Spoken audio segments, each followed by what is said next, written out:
Vamos orar. Feche seus olhos. Santo Deus, Pai, que tem nos amado desde a eternidade. De eternidade a eternidade, Senhor. Tu és Deus sobre tudo e sobre todos. Nós te louvamos e te amamos, Senhor. Entregamos nossas vidas mais uma vez na Tua presença, Senhor. Mais uma vez nos apresentamos diante de Ti, Deus. Mais uma vez, Senhor, queremos clamar pela Tua palavra em nossas vidas. Que ela venha em encontro à necessidade do nosso espírito. Para a glória do Teu nome e em nome do Senhor Jesus que eu oro. Amém. Nós estivemos falando acerca de João Batista na semana passada e eu quero dar continuidade sobre esse personagem bíblico. Abram suas Bíblias em João 1 e deixem abertas suas Bíblias aí em João 1. Vamos lá? Eu vou lendo e nós vamos extraindo alguns princípios das Escrituras para nossas vidas, amém? Quando a gente se propõe a ensinar algumas coisas acerca da fé, a gente ouve tanta besteira por aí, de tudo que é lado, né? E eu sou um cara que eu gosto de heresias. Por que eu gosto de heresias? Porque as heresias são um desafio para a minha vida. Porque as heresias elas me desafiam de alguma forma a realmente verificar até onde vai o meu conhecimento bíblico. Se eu de fato conheço a Bíblia, ou eu sou só uma pessoa sentada num banco, deixando a vida me levar. Então, desde cedo, isso é uma coisa que despertou em mim. Esse desafio de olhar e verificar até onde realmente aquilo que se é ensinado é bíblico. Então, a gente ouve muita coisa por aí, né? Então, uma das coisas que apareceu aí foi essa brincadeira do Charlie, aí, né? Esse negócio aí, né? Essa semana, gente postando para tudo que é lado, me perguntando, e eu nem gastei meu tempo respondendo esse tipo de coisa. Mas a única coisa que eu penso sobre isso, realmente, que eu vou dizer uma única vez, não brinque com as coisas espirituais, porque isso é muito sério. Tinha aquela brincadeira do copo, na minha época era a brincadeira do copo. Os favela brincavam com copo. Quem tinha dinheiro comprava mesa de Oxia, do Satanás, lá, Ouija, do capeta lá, né? Então, assim, muitos amigos da minha época, inclusive amigos punks, que foram brincar com esse tipo de coisa, se ferraram. Teve um amigo que foi brincar, e daí ele foi zoar com o bagulho, chutou o copo lá, ele ficou 3 dias endemoniado. Ficou 3 dias endemoniado que ninguém tirava. Eu não era crente na época, não era eu que ela meter a besta. Nem hoje eu iria, imagine na época, né? Nem hoje eu iria, imagine na época. Então, assim, toma cuidado com esse tipo de coisa, sabe? Não vai ficar se bestiando na tua casa lá, né? Chamando o Charlie lá, tá certo? Porque essas coisas não se brincam. Não brinque com as coisas espirituais, porque isso daí pode acarretar em coisas sérias. Amém? João 1, a partir do versículo 15, diz assim: João dá testemunho dele, ele exclama: Este é aquele de quem eu falei, aquele que vem depois de mim, e é superior a mim, porque já existia antes de mim. Então, João ele fala que Jesus existia antes dele. João começa afirmando isso aqui no versículo 15. Por que é interessante a gente pensar, quando a gente olha para as Escrituras, a gente não negociar as Escrituras? Porque hoje tem uma grande vertente hoje aí que aceita muita coisa acerca de Jesus. Na verdade, você vê pouca gente falando algo contrário à pessoa de Jesus Cristo nesse mundo. Do contrário, as pessoas falam coisas boas de Jesus, têm uma admiração por Ele. Ele é uma figura única em toda a história da humanidade. Única. Para todos os lados, todas as religiões têm uma parte de Jesus que ela toma para si. A única que realmente vai até todas as implicações de quem ele foi é o cristianismo, obviamente. Mas dentro do islamismo, que é uma religião inimiga da fé cristã, ela também é uma religião que, de alguma forma, reconhece Jesus como um grande profeta e blá, blá, blá, blá, blá, blá, blá, blá, blá. Você vai no budismo, reconhece Jesus. Você vai no hinduísmo, reconhece Jesus. Você vai nas religiões que trabalham com o ocultismo, como o espiritismo, mesa branca, candomblé, quimbanda, saravá, né? Charlie, né? Todos esses têm um certo reconhecimento pela pessoa de Jesus, de alguma forma. E aí tem os céticos também, que entendem Jesus como um personagem histórico, mas todo aquilo que fala acerca dele como uma figura sobrenatural, como uma figura, de certa forma, divina, tudo aquilo que implica nossa fé, não somente história, mas também fé, é deixada de lado e não se reconhece, então, Jesus dessa forma. A grande pergunta é, e volto a falar, como já falei outras vezes, como eles sabem disso? Como você sabe que Jesus foi aquilo que você está dizendo que ele é? Quando o hinduísmo fala que Jesus é o que é, o grande avatar, quando o budismo fala que ele foi um grande espírito, baseado em que está se falando isso? Quando o islamismo fala que Jesus foi um grande profeta, baseado em que se diz isso? Quando as religiões sobre a face da terra confessam algo acerca de Jesus, baseado no que estão falando essas coisas de Jesus? Historicamente falando, de maneira cética, não existem muitas informações acerca de Jesus fora dos evangelhos. Existem alguns fragmentos históricos fora das Escrituras que falam acerca de Jesus. Mas a grande revelação acerca de Jesus está nas Escrituras.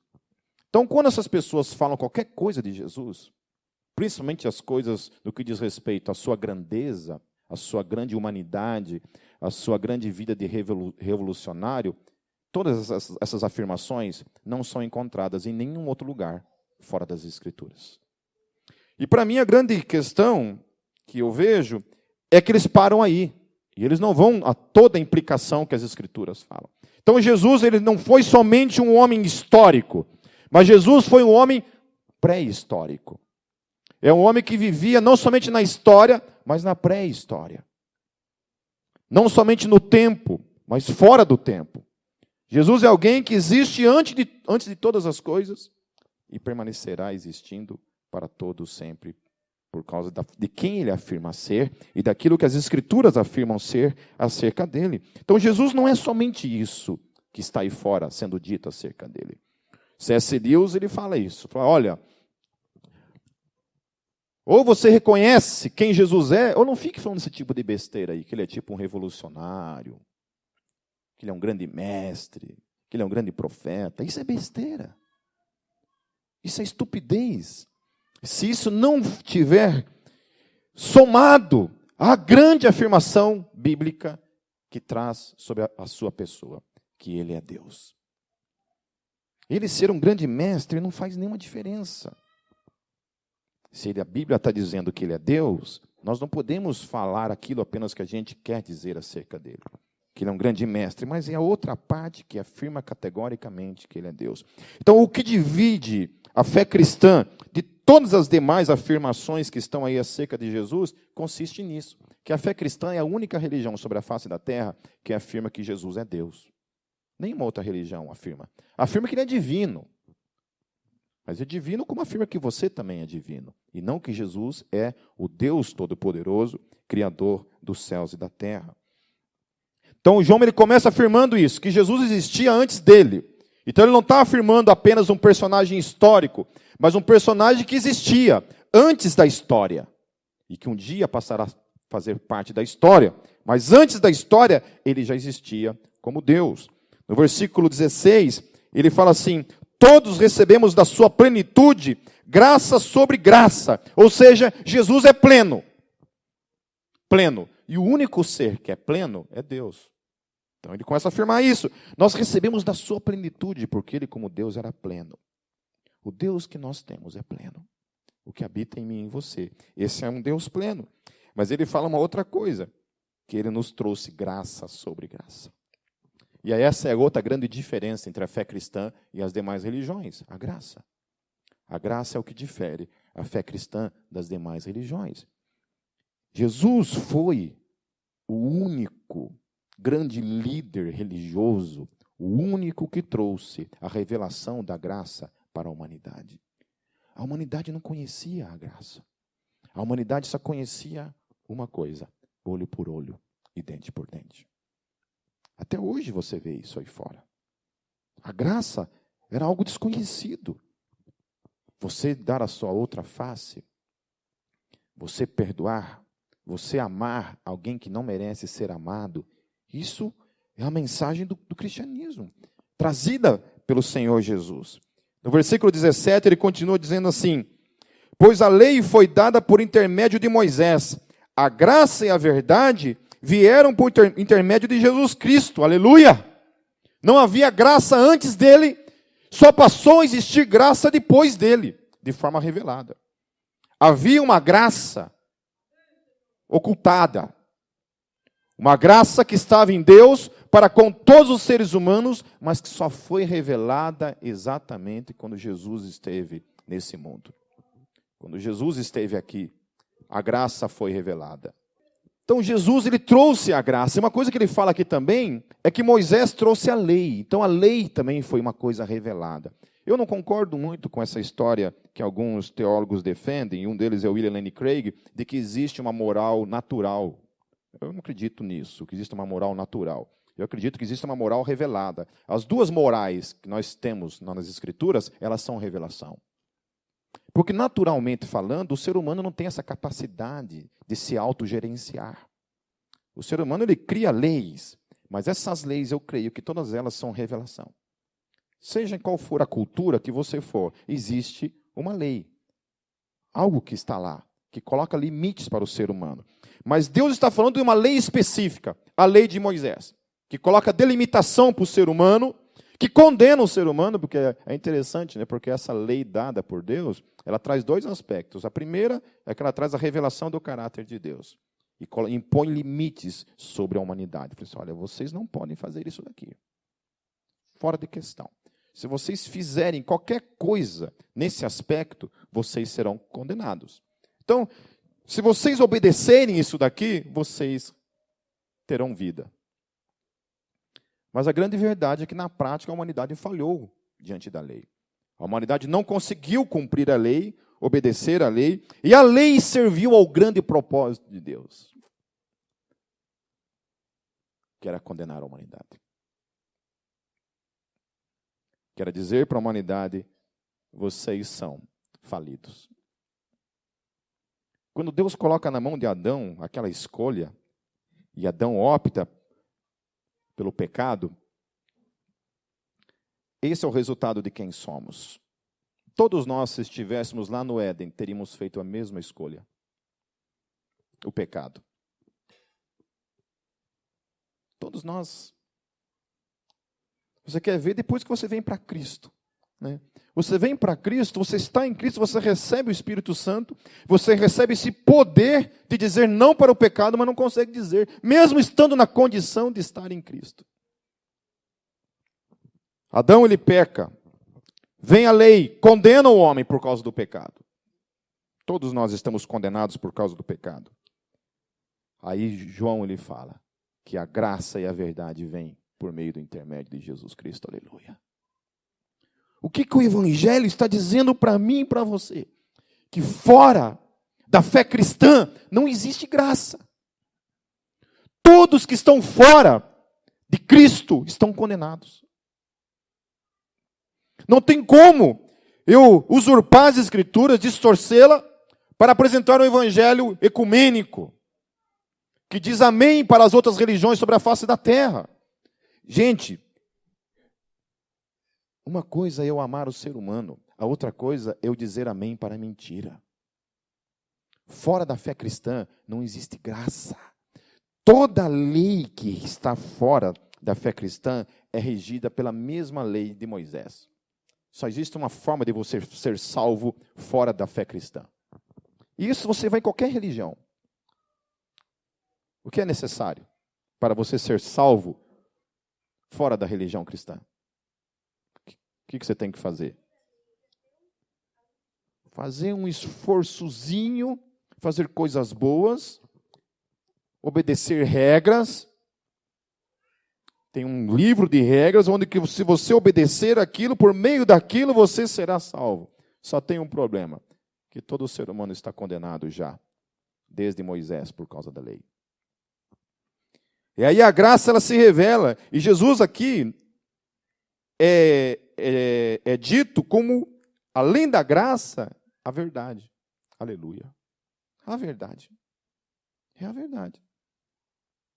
Toda hora eu vejo gente falando lá em tudo que é canto, em blogs, pela internet, que o cristão o cristão se acha superior. Mas não é isso. Que os evangélicos acham que eles têm a verdade. Mas não se resume nisso. A questão é que o evangélico não tem como afirmar qualquer coisa que não seja uma verdade absoluta. Nós não estamos numa posição em que a gente pode negociar isso. Nem a mim, nem a você foi dada qualquer tipo de liberdade de afirmar algo contrário a isso. Quando a gente se afirma, quando a gente se propõe a afirmar o Evangelho, é a nossa obrigação afirmar aquilo como verdade única e absoluta. Nós não temos como apresentar outro Evangelho que não seja um Evangelho absoluto. Que Jesus é a única verdade, o único caminho e a vida. E Ele é Deus. E sem Ele não existe salvação. E fora dele, toda a humanidade está condenada. Somente nele há salvação. E aleluia. E glória a Deus. Então não é arrogância. Não é arrogância isso. Isso é sinceridade. Dizem que sinceridade que ofende não é sinceridade, não é grosseria. Bom, isso pouco me importa. Claro que você tem como apresentar o Evangelho sem você necessariamente ser grosso. Mas uma coisa que nós não podemos fazer é negociar o Evangelho. Dizer que o Evangelho é uma única verdade sobre a face da terra. Nos versos 18, diz assim: ninguém jamais viu a Deus, mas o Deus unigênito, que está junto do Pai, o tornou conhecido. Então, quem revelou Deus à humanidade toda foi Jesus Cristo.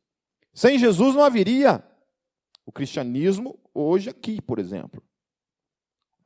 Nós hoje estamos aqui porque Jesus revelou Deus para todos nós. Aleluia. Deus era um Deus tribal, da tribo de Israel, e hoje é o Deus de toda a terra. E aleluia. Versículo 19, quando João é abordado acerca de quem ele é, muita gente estava confundindo ele com Cristo, achava que ele fosse o Messias. E ele responde então lá no versículo 20, ele confessou e não negou, declarou abertamente: não sou o Cristo. Perguntaram-lhe: e então quem é você? É Elias? Ele disse: não sou. Não sou. É o profeta? Ele respondeu: não. Um rapaz essa semana me abordou com uma pergunta, dizendo que, de alguma forma, a Bíblia ela apoia a doutrina da reencarnação, e ele utilizou a questão de João Batista para querer afirmar isso, que João Batista é a reencarnação de Elias. Então, essa afirmação, e eu já vi muito espírita defendendo isso como uma possibilidade bíblica, de que a Bíblia defende a reencarnação. Então, a primeira coisa que nós temos que entender é que existe uma falha teológica aí ao afirmar isso. Por que é impossível Elias ter reencarnado em João? Qual é a maneira como a pessoa reencarna? Eu estou aqui, vivo. Certo? Pipe está aqui. Lindão desse jeito, está aqui. De repente chega um outro cara do meu lado. Eu ouvi uma verdade, alguém dizer verdade, eu gostei. Do meu lado aqui tem outro cara que chega assim e fala para vocês assim, agora, nesse tempo, nesse momento, fala assim: eu sou o Pipe reencarnado. O que vocês dirão? Não. Por quê? Porque o Pipe está vivo. Para que eu reencarne, eu tenho que fazer uma coisa, eu preciso morrer. Quando eu morro, aí talvez haja a possibilidade de eu reencarnar. Por isso que o termo é reencarnar, porque eu preciso voltar a ser carne, porque eu não estou mais em carne. O termo reencarnar, ele implica que alguém, para reencarnar, não pode mais estar em carne. Ele precisa novamente voltar à carne. E por que que Elias não reencarnou em João Batista? Porque Elias não morreu. Ele foi arrebatado em carne e tudo. Um carroça de fogo, um churrasco subindo assim, porque a Bíblia fala que era uma carruagem de fogo, né? Uma carruagem de fogo, foi subindo aquele churrasco santo para Deus assim. Elias não morreu, então não era. Então a outra coisa, daí a segunda coisa é que João Batista fala, eu não sou Elias. Eu não sou Elias. Lá em Mateus 11, Jesus ele fala assim, este é o Elias que havia de vir. E aí continua. Lá em Mateus 17, ele fala assim, de fato, Elias vem e restaurará todas as coisas, mas eu lhes digo, Elias já veio, eles não o reconheceram, mas fizeram com ele tudo o que quiseram. Da mesma forma, o Filho do Homem será maltratado por eles. Então os discípulos entenderam que era de João Batista que ele tinha falado.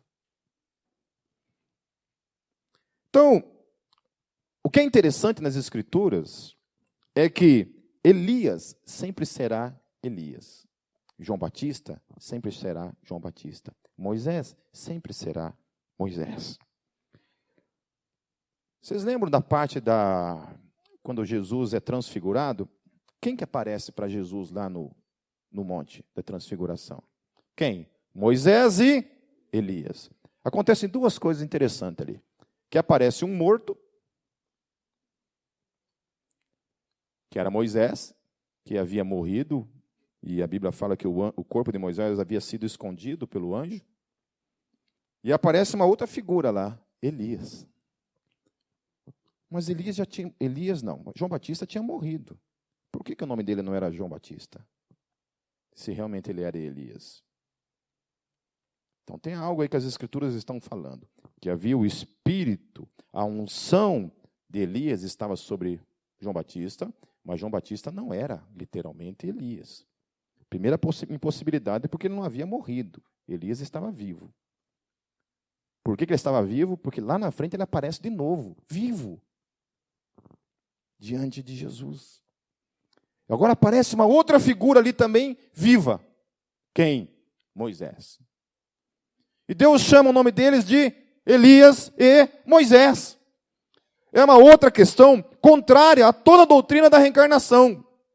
Porque é impossível que eu me chamei Volmir em 40 reencarnações. É uma maldição dos infernos se isso aconteceu. Não pode, é impossível isso ter acontecido, Deus ter sido tão sacana comigo.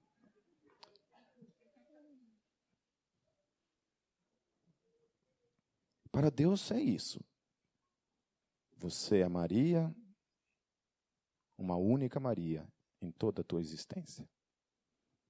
Você é Maurício, você é Guilherme, você é João, você é Pedro, e Deus conhece o teu nome.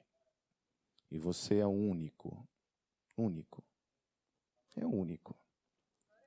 Eu não existia antes de 43 anos atrás. E Jesus me chamou pelo nome.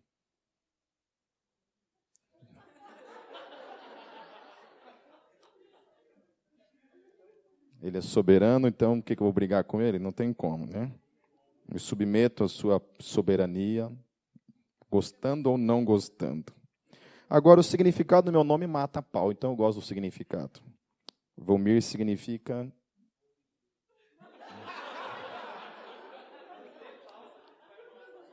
Não dá pausa, né? Que vocês dão ideia, né? Vocês sabem qual é a soma do meu nome com o nome do Minjar?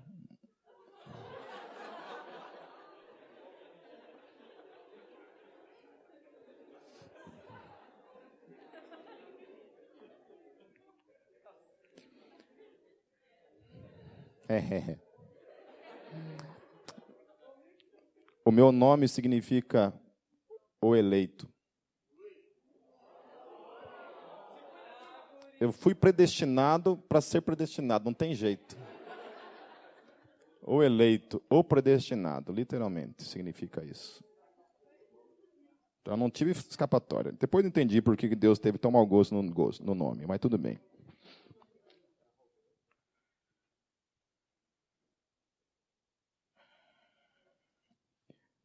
Lá no versículo 29, tem outras questões muito importantes para a gente e que são poderosas. No dia seguinte, João viu Jesus aproximando-se e disse: Vejam, é o Cordeiro que tira o pecado do mundo. Aleluia. Duas coisas que ele fala aqui. A primeira é essa questão de o Cordeiro de Deus. Então, ele não está falando que é um cordeiro como qualquer outro cordeiro, mas esse é um cordeiro que vem da parte de Deus.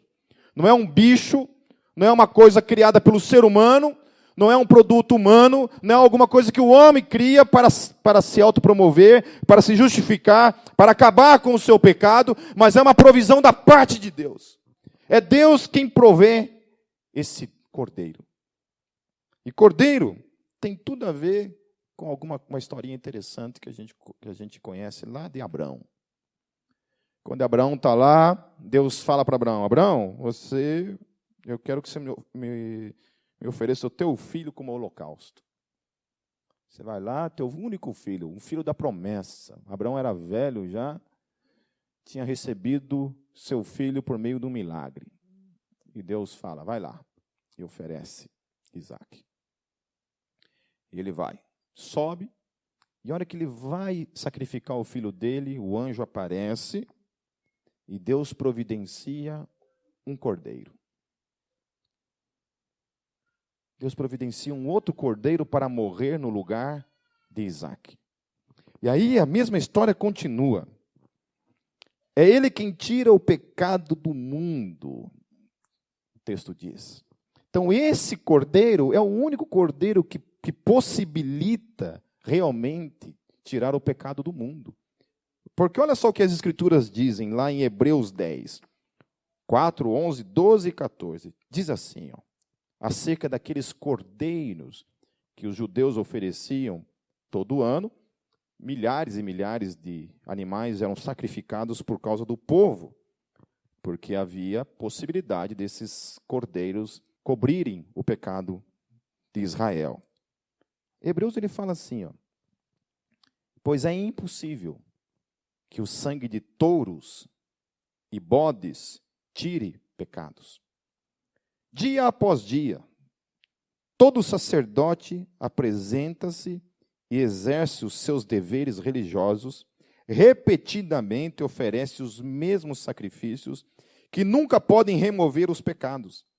Mas quando este sacerdote, se referindo a Jesus, acabou de oferecer para sempre um único sacrifício pelos pecados, assentou-se à direita de Deus, porque por meio de um único sacrifício, ele aperfeiçoou para sempre os que estão sendo santificados. Amém.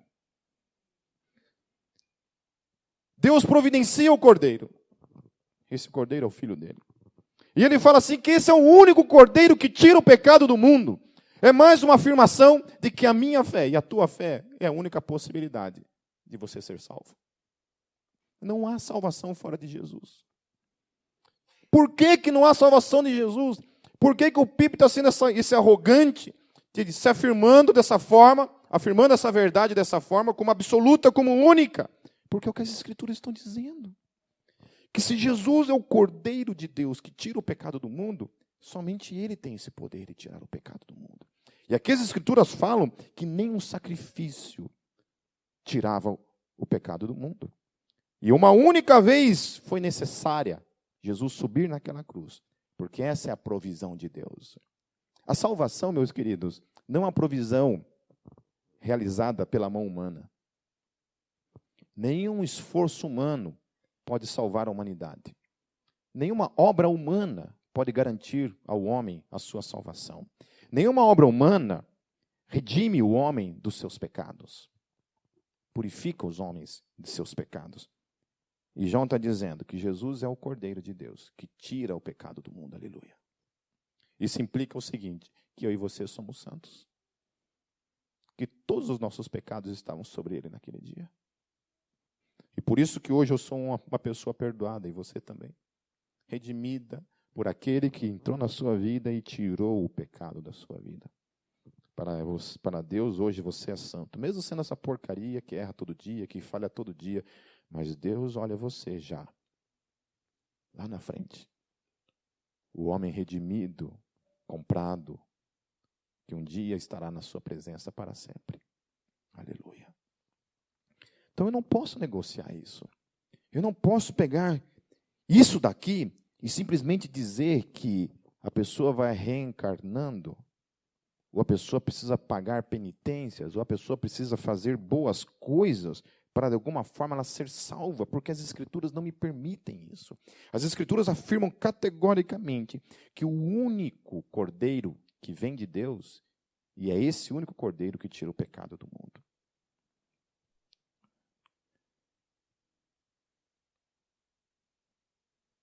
Lá em João 3, abram suas Bíblias agora em João 3, o versículo 30 diz assim, João dizendo, é necessário que ele cresça e que eu diminua. Talvez esse seja um dos textos mais lindos das Escrituras, esse versículo. Convém que ele cresça e que eu diminua. Eu estava ontem meditando e pensando acerca disso e trazendo as Escrituras para confrontar a mim mesmo. Eu não venho aqui para jogar a Escritura na cara de vocês e dizer, viu como vocês são errados e eu sou o bom. Todas as vezes que as Escrituras me vêm, eu encontro a graça dela me confrontar. Eu louvo a Deus por isso. Eu louvo a Deus porque as Escrituras, antes de querer confrontar vocês, ela confronta a mim mesmo. Eu sou constrangido por essa verdade. De que diminuir hoje é uma mensagem contrária ao evangelho que está aí fora. O que você escuta hoje? 10 passos para você crescer. 3 passos para você se tornar grande. Você não foi chamado para ser cauda, mas para ser cabeça. Cabeça. Não é isso? Grande, grande, grande.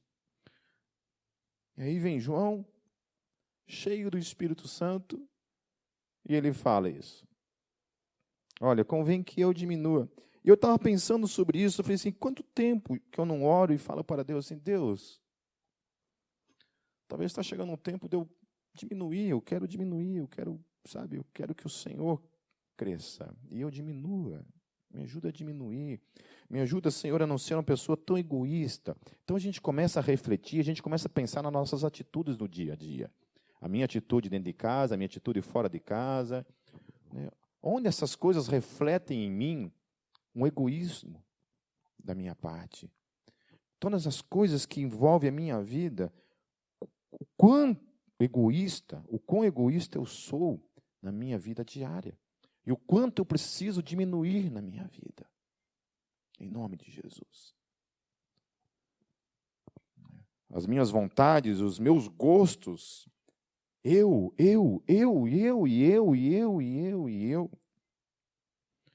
Precisa ser crucificado na cruz, diminuir, morrer. E o interessante é que João ele diminuiu tanto, foi diminuindo. Ele é preso e ele é decapitado. Daí eu fico pensando assim, eu não quero morrer.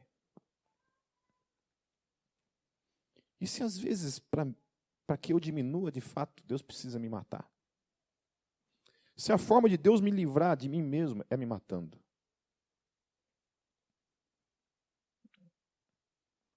Pastor Caio Fábio, ele fala assim, numa entrevista, que uma vez até passei no culto, ele fala assim que o crente não sabe morrer.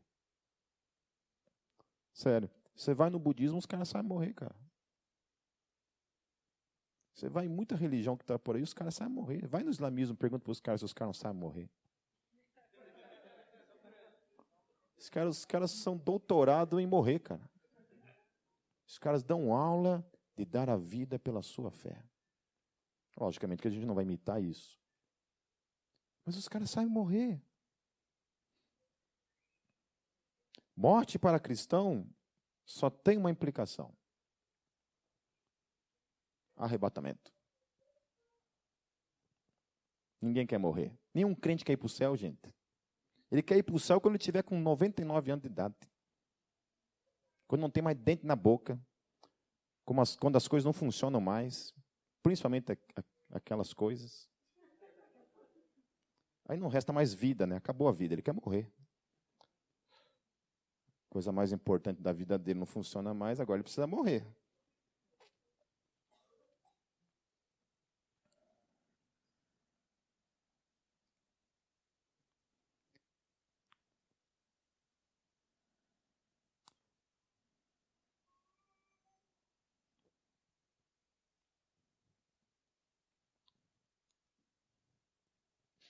Versículos 35 em diante, João ele fala assim: o pai ama o filho e entregou tudo em suas mãos. Aleluia.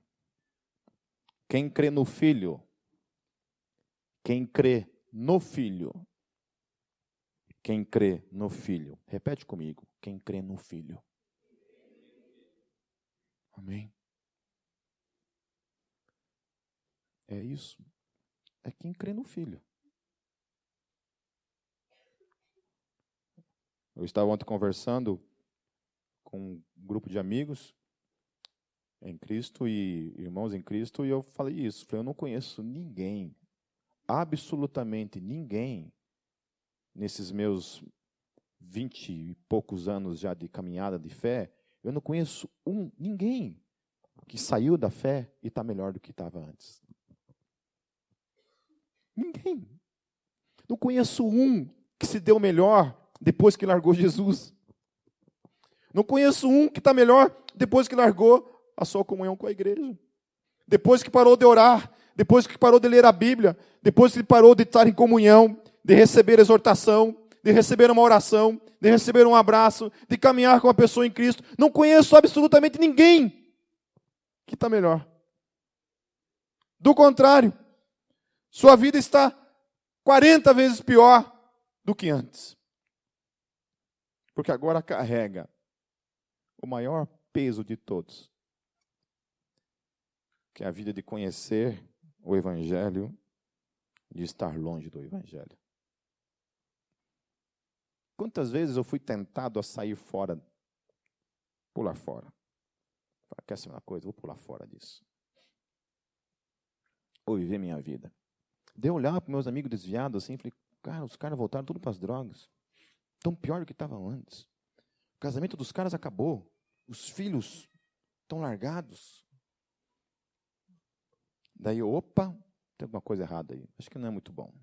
Acho que a experiência lá fora tem dito que não é por aí. João Batista, então, é esse homem que entrega a sua vida para Cristo. E tem uma coisa aqui que, para mim, para encerrar essa noite, lá no versículo 31 do capítulo 1, só para voltar lá rapidamente, que eu esqueci, acabei pulando essa parte.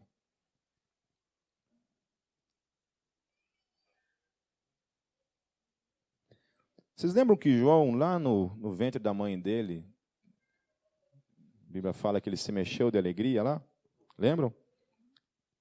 João era primo de Jesus, certo? Então, teoricamente, ele conhecia Jesus. Ele sabia do seu chamado pessoal, como profeta, como o Elias que viria antes de anunciar o Messias. E ele sabia que Jesus também tinha um chamado. Isabel, quando recebe Maria, Isabel, olha, quando você me saudou, o bebê que estava no meu ventre se mexeu.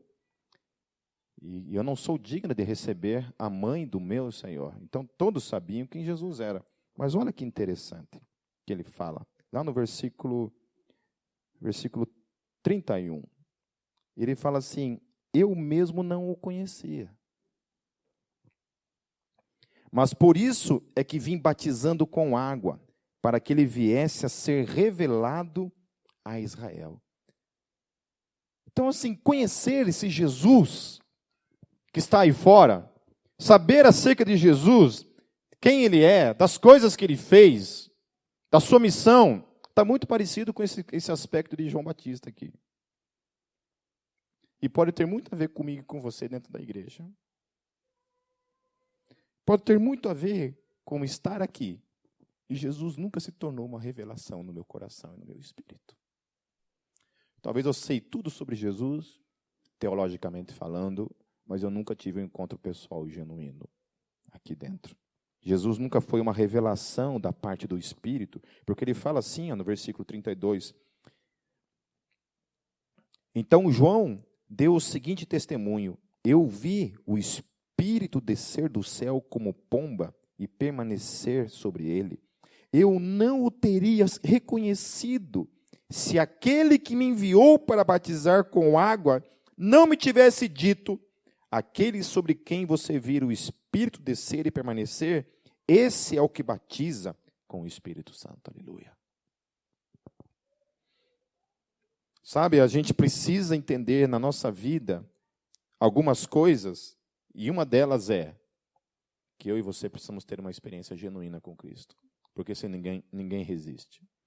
Olha o que acontece depois, no final da vida de João. João está preso, para encerrar, no capítulo 3, a partir do versículo 2. João é preso, daí ele diz assim, João, ao ouvir na prisão o que Cristo estava fazendo, enviou os seus discípulos para lhe perguntarem: és tu aquele que haveria de vir, ou devemos esperar algum outro? Como assim, João? Como assim? Você conhece gente que está 10 anos dentro da igreja e ainda não tem certeza de nada? Não sabe de nada. O tempo todo eu lido com isso no meu dia a dia. Eu, sinceramente, eu tenho sobre mim uma grande frustração, que é as pessoas não entenderem nada do que eu digo, às vezes. Eu falo, eu devo ter um problema na minha língua. Eu devo falar algo diferente lá que as pessoas não me entendem. Porque volta e meia as pessoas me perguntam coisas. Eu falei, o que você está me perguntando, cara? O que você está me perguntando? Que igreja que você tem ido nos domingos, cara? Quando uma pessoa diz para mim que vai no encontro da Neuza Itioca, e a Neuza Itioca diz para ela assim: você sabia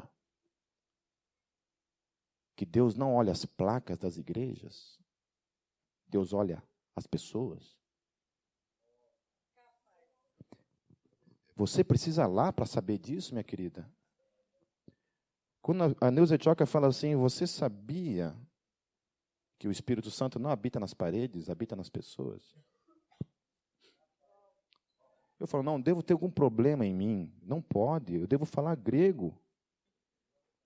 Eu devo falar grego, alguma coisa está errada nas minhas palavras. Então é possível que eu seja esse cara perdido. Que entendi tudo e ao mesmo tempo não entendi nada. Absolutamente nada. João está perdidão. João está perdido ali. Aí Jesus respondeu, no versículo 4. Voltem e anunciem a João o que vocês estão ouvindo e vendo. Os cegos veem, os mancos andam, os leprosos são purificados, os surdos ouvem, os mortos são ressuscitados e as boas novas são pregadas aos pobres.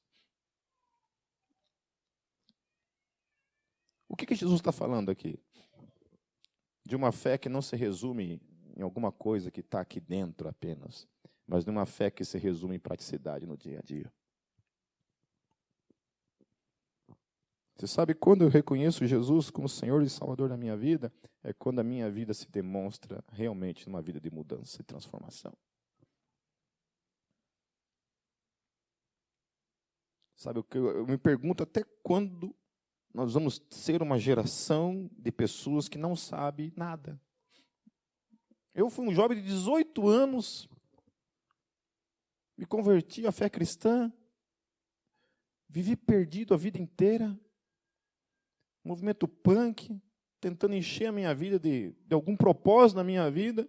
Aí aquele bando de punk lá falava um monte de coisa, lá um monte de música contra as drogas, um monte de música pela paz. E aí os caras, eu saía nos encontros, saía na rua, a gente se quebrava todo dia saindo na porrada com alguém. 99,9% dos meus amigos usavam drogas, eu era o único idiota que não usava, porque eu levava aquilo a sério. Aí, às vezes, eu estou em casa ouvindo uns vinis antigos lá, de bandas de punk brasileira, e um monte de banda falando mal das drogas, assim. Aí veio uma banda idiota tocar esses tempos aqui dentro, que tem uma música chamada Drogas, Cocaína, sei lá qual que é a porcaria da música da droga, que fala contra as drogas. Eu vi o clipe dos caras para conhecer, vou ver que banda que é essa, vou ver uma música, odiei a música, chama porcaria, mas a letra achei interessante. Então, que letra interessante, fala contra as drogas. Deus, os caras vieram cheirar cocaína aqui dentro do camarim. Eu falei, meu Deus do céu, é o mesmo mundinho idiota que eu vivia. Sem propósito. Aí quando Jesus entra na minha vida, agora sim, isso é a verdade. E aí eu estou pouco me lixando para os estúpidos que estão ao meu lado, que não querem viver o cristianismo na maneira como deve ser vivida. Porque a gente tem que pagar um preço. E para a gente não chegar no fim de tudo como João Batista, perdido na história, sabe? Perdidão na igreja. Estou lá, sei lá o que está acontecendo. Nós precisamos prostrar o nosso coração e conhecer Jesus de fato como Senhor e Salvador das nossas vidas. Ao ponto de morrermos, se for necessário, por causa dessa fé. Porque a gente está fazendo parte de uma geração que está negando a sua fé. Uma geração que está sendo consumida por esse mundo que está aí fora, sendo consumida pela sacanagem, sendo consumida pela mentira, sendo consumida pelo relativismo acima de tudo. E até quando nós vamos ser isso? Feche seus olhos.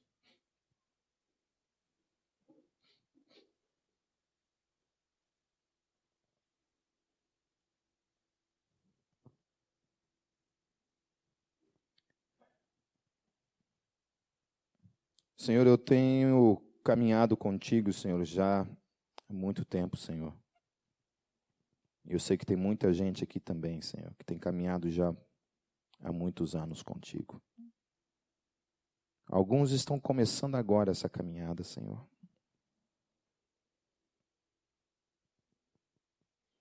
Eu sei, Deus, que te conhecer é uma revelação que vem do teu Espírito. Se o Senhor não se revelar, nós jamais poderemos compreender e entender as Escrituras, a tua palavra, a salvação.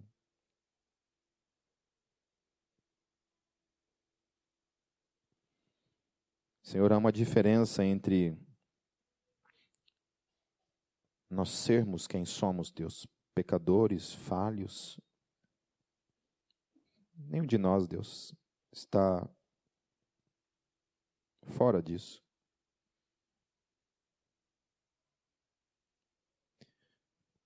Mas Deus, longe de nós, Senhor Jesus,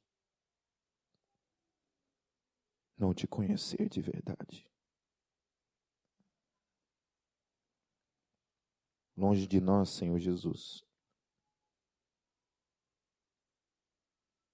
você não ser uma realidade na nossa vida, pessoal e verdadeira.